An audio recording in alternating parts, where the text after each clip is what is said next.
안녕하십니까. 레고팜TV의 이모영입니다. 오늘은 재개발 지역에서 확인서 또는 증명서 관련돼 가지고 잠깐 얘기를 해볼까 합니다.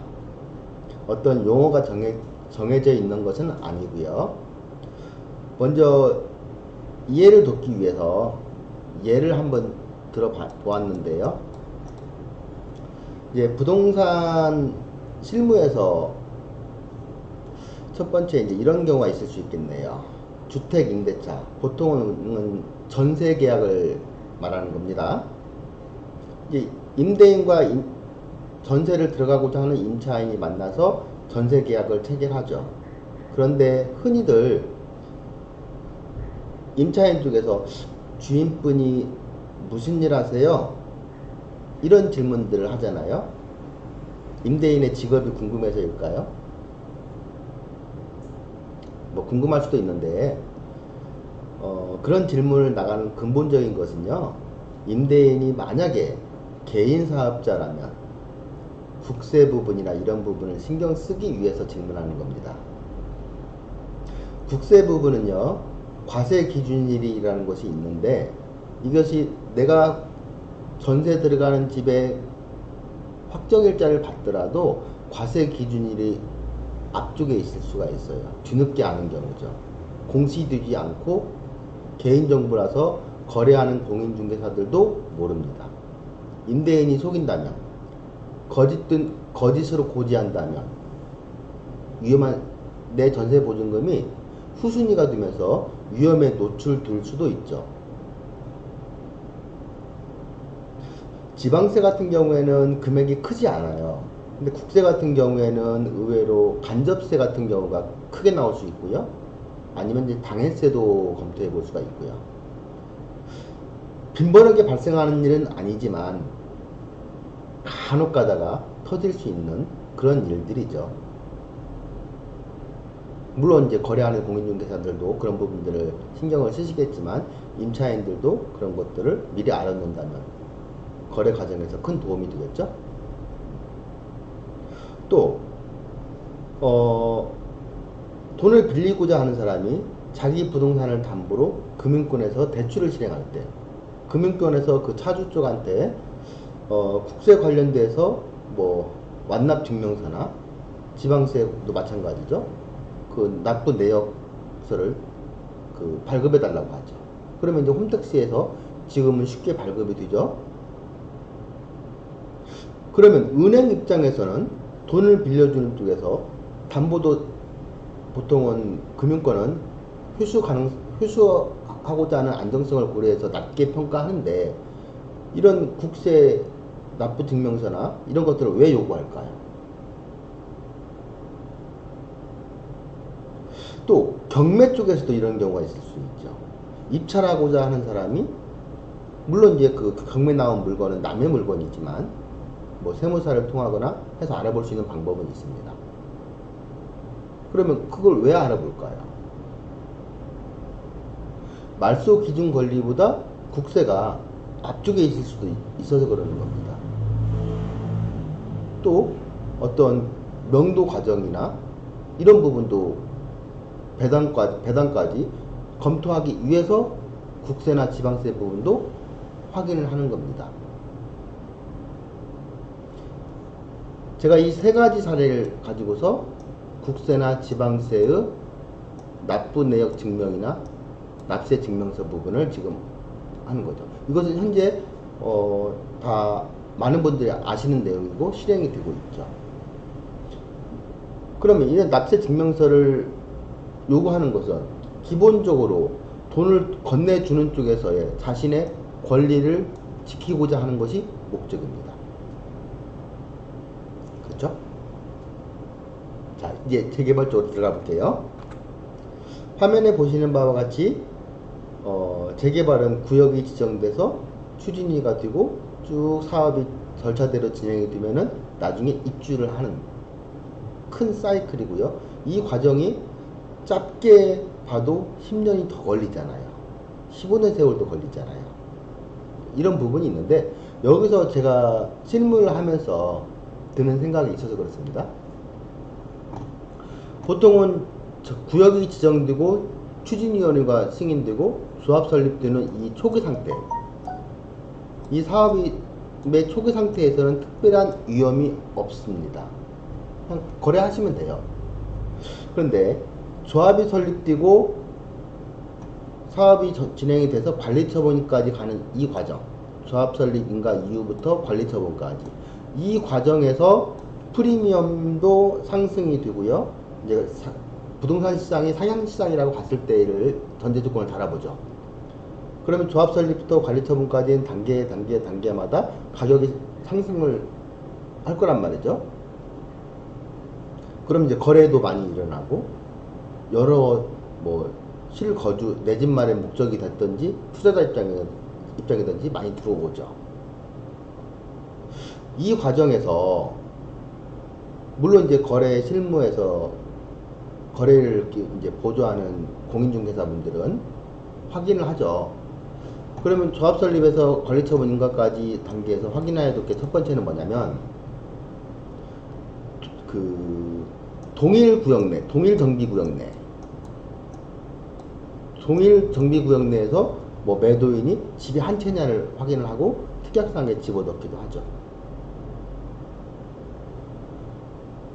실무에서는 그렇죠. 집이 2개인 사람도 있을 수 있고 3개인 사람도 있을 수 있잖아요. 현실적으로 많이 벌어지는 일이기도 하고.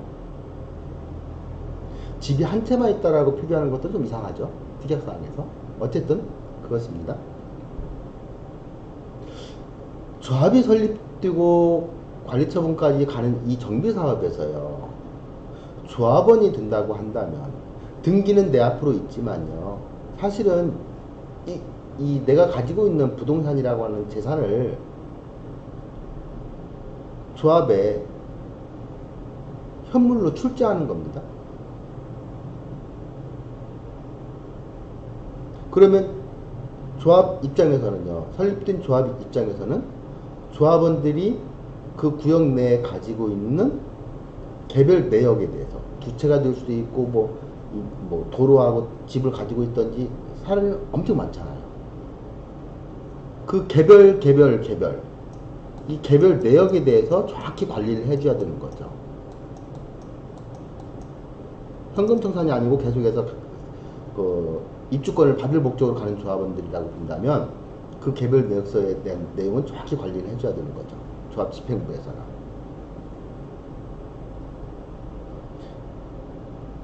그리고 이 내용이 거래하는 과정에서 예를 들어서 조합원으로 있다가 이제 어떤 매도를 할 수가 있잖아요. 그 매수인 입장에서는 궁금한 내용이죠. 이 사람이 동일 구역 내에 집이 있는지, 도로가 있는지, 나대지가 있는지, 상가 건물이 있는지 궁금하죠. 그 동일 구역 내에 가지고 있는 그 조합원의, 매도인의 개별 내역서를 받을 수 있어야 합리적이라고 저는 개인적으로 봅니다. 그 개별 내역을 모두 다 가지고 있는 정보를 취합하고 있는 사람은, 공식적으로 취합하고 있는 곳은 조합이죠. 그러면 조합이 그 부동산 시장에서 거래될 때 그 매도하고자 하는 조합원한테 그 개별 내역에 대해서 정보를 주었으면 참 좋겠다. 합리적이다. 부동산 시장에서 거래 안정성을 확보할 수 있지 않을까라는 생각에서, 거래하는 과정에서 공인중개사들이 조합을 방문해서 매도인이 누구고 이 매매를 진행하는데 구역 내에 부동산을 어떻게 소유하고 있는지 하면 구두상으로 알려주죠.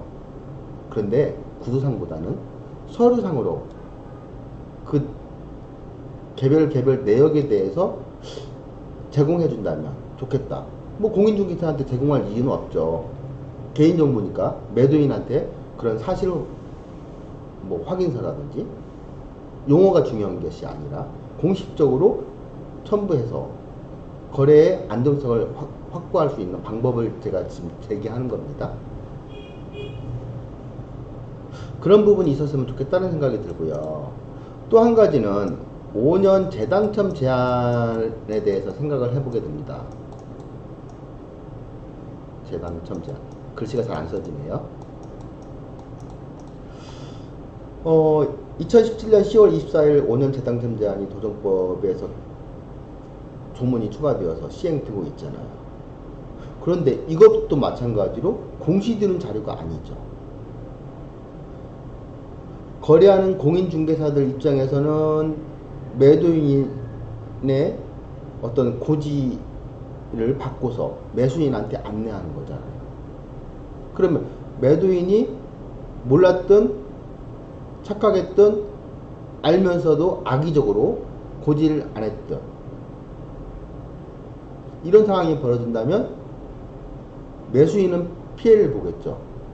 프리미엄이 많이 오른 금액을 가지고서 매매를 들어갔을 건데 또 그 거래를 중개한 공인중개사도 분쟁에 휘말리겠죠.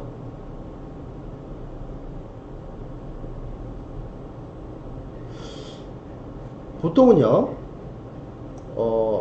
이 관리처분 인가가 떨어지면, 물론 인가권자는 뭐 일선 시군구가 되겠습니다만, 인가가 떨어지고 나면, 예를 들어서, 은평구 같은 경우에는 은평구청장이 되겠죠. 은평구에서, 지금 현재로서는 금융결제원이 될 겁니다. 향후에는 한국감정원으로 이관된다는 기사가 또 있었으니까, 향후에 이관이 되겠죠. 그러면, 당첨에 대해서, 조합원으로 당첨이 됐든, 일반 분양에 당첨이 됐든, 당첨 실적이나 이력을 관리하는 공식적인 부서는 현재 금융결제원이고 향후에 한국감정원이 되겠죠. 그들은 자료를 알고 있다 이거죠. 개인 자료고 굳이 열어볼 이유도 없겠지만 절차에 따라서 그 부분이 열린단 말이죠. 누구도 알 수가 없네요. 매도인이 숨긴다면, 깜빡 잊고 있다면 그런 부분이 발생할 수가 있죠. 그럼 관리처분 인가가 떨어지면 이 입주권이 이제 확정이 되잖아요. 그럼 그 자료가 금융결제원으로 넘어가죠. 또 쭉 사업이 더 진행돼서 일반 분양이 시행이 됐다. 그러면 일반 분양이 당첨자 발표가 끝나고 나면 그 당첨자 발표한 그 정보들이 청약에서 당첨된 사람들에 대한 정보도 물론 금융결제원에 넘어가죠. 그렇다면 어떤 매매 과정에서 매도인의 입장에서 매수인의 입장에서 금융결제원에 당첨 이력 관리하는 시스템이 있을 거니까 그 어떤 용어가 중요한 것이 아니라 당첨 사실 확인서를 과거에서부터 쭉 특정 기간 동안 발급해 줄 수 있는 시스템이 있다면 얼마나 좋을까? 시장에서 거래의 그 불안정성을 해소하고 안전하게 거래할 수 있는 그런 합리적인 방안이 되지 않을까라는 생각에서 이 영상을 녹화하게 됩니다. 지금 현재로서는 법은 시행이 되고 있고 향후에 언제든지 터질 수 있는 가능성이 농후한데 제가 될 수도 있고 다른 공인중개사들이 될 수도 있고 아니면 매수인이 될 수도 있고요. 잘못돼서 손해배상을 청구하고 이 부분은 법률적으로 가능하지만 벌써 자금은 다 움직여 버렸다는 말이죠. 그 분쟁에 노출되고 싶지는 않잖아요. 그러면 거래 과정에서 예를 들어서 금융결제원에 매도인 입장에서 그 분양 실적 리스트를 달라, 확인서를 달라, 발급해달라. 매수인 입장에서도 분양 실적 리스트를 확인해달라. 부동산을 거래하면서요, 정말로 투자를 잘 하시고 법률을 많이 하시는 전문가들도 있고 투자자 입장에서도 많은 지식을 가지신 분들도 있지만 의외로 모르시는 분들도 상당히 많습니다. 그 사람들은 공인중개사들을 믿고 거래하지만 공인중개사들이 이런 내용들을 볼 수 있는 방법이 없어요. 물론 조사를 하긴 하지만 그래서 시장의 불안정성, 어떤 안정성을 높이기 위한 측면에서 본다면 일선 재개발 조합에서는 개별 조합원들의 개별 내역서를 언제든지 요청이 오면은 발급해주는 그런 확인서가 있었으면 좋겠다. 오는 재당첨 제한을 놓고서도 마찬가지로 이건 법을 바꿀 것도 없잖아요. 양식 하나 실무 라인에서 추가하면 들 수 있는 내용이고, 금융결제원에서도 누구든지 이해관계인이 그런 사실관계를 조회를 해온다면 당신한테는 이러이러한 과거 분양 실적 이력이 있습니다라고 발급해 줄 수 있다면 얼마나 좋을까라는 생각을 개인적으로 해보게 됩니다. 실무에서 참 아쉬운 내용이에요. 일선 조합들도 예를 들어서 재개발 조합도 작게는 뭐 4천억, 5천억, 많게는 크게는 뭐 8천억, 1조라는 커다란 사업을 하는 데인데도 불구하고 집행부에 몇 사람 없잖아요. 그 사람들이 경험이 얼마나 있는 건지 저는 그렇게 신뢰가 가지는 않습니다. 하다못해 이런 확인서 하나 제대로 발급이 안 되고 구두상으로 그 사람 뭐 있어요? 구두상으로만 얘기하고 분양 신청하면서도 분양 신청 하세요 소리만 한단 말이죠. 확인이 안 된단 말이죠. 제가 계속해서 재개발 관련돼서는 영상을 더 올리고 사례를 더 올릴 거예요. 아직도 올리지 못하는 것들도 많이 있는데, 입주권 부분이 깜깜이에요. 깜깜이. 얼마든지 나오지 않는 입주권이 나올 수 있도록 만들어낼 수도 있단 말이죠. 참 불합리하고 합리적이지 않아요. 뭔가 이상해요. 도시 및 주거환경정보법에서 그 절차는 정해져 있는데 그걸 실무에서 옮기는 과정에서 본다면 시스템이 너무 부재하구나, 너무 엉터리구나. 7천억, 8천억 사업을 하는데, 정비 사업을 하는데 너무 허술해요. 이런 부분들이 들더라고요. 그래서 제가 오늘의 영상에서 전달하고자 하는 포인트는 두 가지입니다. 재개발 조합에서 어떤 조합원의 개별 리스트를 물론 조합원 명부도 다 있죠. 그런데 거래 과정에서 통용될 수 있는 확인서 정도는 발급할 수 있는 그런 양식을 만들어 놓고 진행을 해줬으면 하는 것이 제 건의사항이고요. 조합 개별 구역의 조합들에 대해서 건의사항이고, 두 번째, 5년 재당첨 제한에서 시장에서 안정성을 높이려면 법규만 만들어 놓고 나중에 가서 일 터지면 법원에 가서 호소하세요 소리를 할 게 아니라 최소한 분양 실적 이력 관리하는 것들을 이해관계인들의 요청이 들어온다면 그 사람들한테는 서류로 통보해 줄 수 있는 그런 절차를 보완을 해 주셨으면 좋겠다. 이건 이제 금융결제원이 소관이 현재로서 되는 거고, 아니면 향후에는 한국감정원이 되겠습니다만, 그쪽에 제가 이제 공개적으로 어떤 건의사항 정도에서 이런 얘기를 합니다. 왜냐하면 실무에서